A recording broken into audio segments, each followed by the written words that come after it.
Welcome to the Xylostar Weekly Market Update. The world is moving fast with the financial market.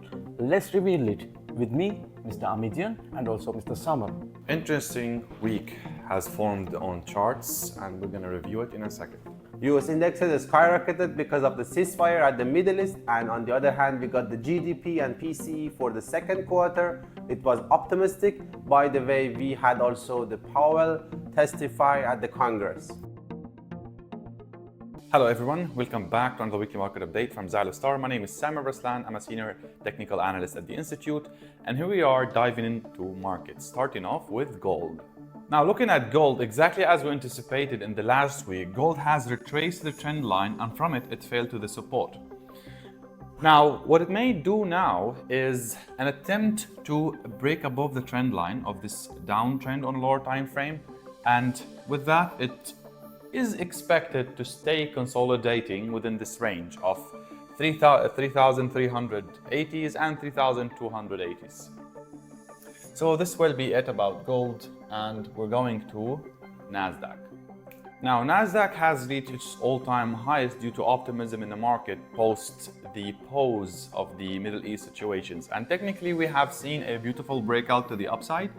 Now, market has formed for us a doji at the highest price ever. So from here, investors might be a little bit unclear about where the price might continue to, especially since we have the situation pause not ended. So who knows what may happen.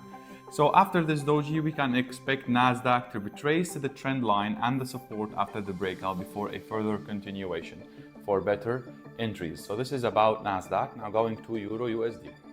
Now, speaking about EURUSD, also exactly as we anticipated in the last week, the price has broken above the resistance and made a new higher high. And from here, we can see market is forming a bearish pattern at the top of this uptrend. So from here, we can expect markets to break below this pattern and retrace to the support, and possibly by the time it reaches to the trend line also. So this is about EURUSD for the upcoming week. Now going to the next asset, which is Nifty50. Now looking at Nifty50, also Nifty50 has done a beautiful breakout, especially after this formation of an ascending triangle. And from here we can see markets, or we can expect markets to continue a little bit further up or retrace before a continuation to the upside. This retracement would be to the support level. So this is what we're looking to see on Nifty50 for the upcoming week. Now going to Bitcoin. Looking at Bitcoin, also we can see a very impulsive, nice comeback from the filling the fair value gap and the support level. And from here, we seen market reached to resistance. Now here actually there are two scenarios, because also we can see markets forming somewhat of a bull flag. And we can see there's a lot of dojis in this small descending channel on lower time frame, which also indicates uncertainty. So from here we might see a retracement to support, or we might see actually a breakout to the upside. So be cautious about your entries in Bitcoin for the upcoming week. Greeting everyone, hope you're doing great. Amir Amidian here.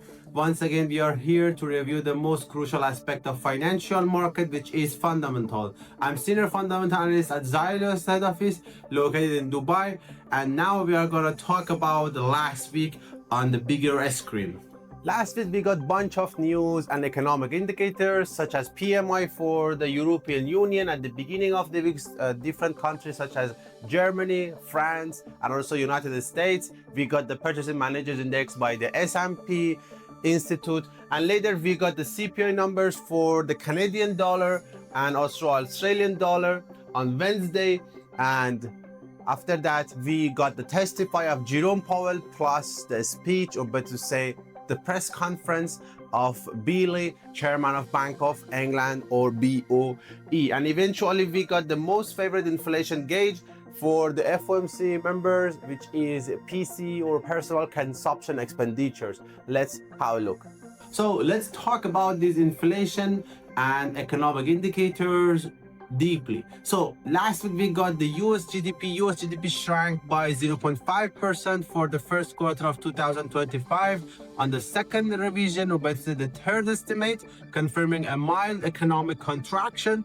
Inflation picked up slightly with the PCE price index rising 3.7% and core PCE up by 3.5% as a subcategory of the GDP, both revised up by 0.1% higher. Chris Williamson, chief business economist at S&P Global Market Intelligence, said U.S. economic growth continued in June, but momentum weakened due to falling exports and rising inflation. Domestic demand, especially in manufacturing, remained strong and supported job growth. However, the boost partly came from stockpiling driven by price and supply concerns, casting uncertainty over the outlook. And here you can see a screenshot from the Purchasing Managers Index provided by S&P Institute. France's manufacturing sector lost momentum in June, dragging down the composite PMI and halving earlier recovery hopes. Weak domestic demand and global uncertainties, including Middle East tensions, are clouding the outlook. Input costs remain high, squeezing margins, while price developments offer little support for growth.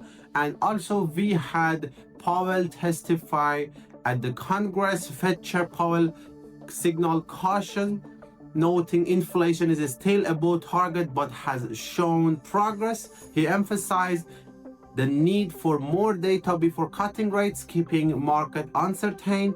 Powell acknowledged cooling labor conditions but maintained a data-dependent stance. Markets reacted calmly, pricing in a possible rate cut by September.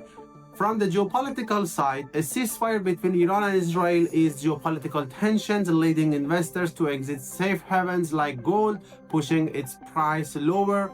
Risk appetite returned, fueling a rally in the US indices, especially tech stocks, as oil prices also drop. Let's have a look for the upcoming week on the bigger screen again. For the upcoming week, the main focus will be on US, especially the job market, because we are gonna get the ADP, we are gonna get the NFP, we are gonna get also job opening numbers from the United States of America.